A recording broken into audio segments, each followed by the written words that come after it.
Hi friends, இன்னைக்கு சென்னா வச்சுட்டு ஒரு பிரியாணி தான் உங்ககிட்ட ஷேர் பண்ணுறேன். டக்குன்னு ஒரு லஞ்ச் பாக்ஸ் ரெடி பண்ணோன்னா காலைல டைமில் இப்படி தான் ரேஷ்மாக்கு ரெடி பண்ணி கொடுத்தேன். சென்னா குருமா வைக்கலான் இருந்தேன், ஆனால் லேட் ஆகிடுச்சு. அதனால் அவளுக்கு பிரியாணி ரெடி பண்ணுறேன்.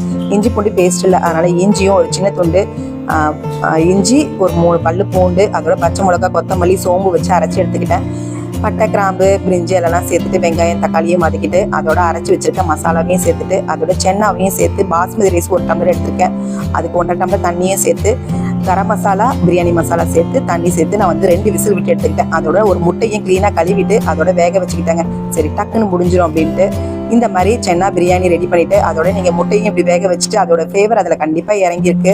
ரேஷ்மா சாப்பிட்டு சூப்பராக இருக்குன்னா அதனால் அவளுக்கு லஞ்ச் பாக்ஸ் இன்றைக்கி சென்னா பிரியாணி ரெடி பண்ணிவிட்டு அதுக்கு முட்டை வேக வச்சு தான் சேர்த்து கொடுத்தேன். ஆமாங்க, வேற லெவலில் இருந்துச்சு டேஸ்ட்டு. கண்டிப்பாக உங்கள் வீட்டில் இந்த மாதிரி சென்னா ரைஸ் ட்ரை பண்ணி பாருங்கள், எல்லாருக்கும் ரொம்ப பிடிக்கும். காலையிலையும் அவள் சென்னா பிரியாணி வச்சு தான் சாப்பிட்டா, ரொம்ப சூப்பராக இருந்துச்சு.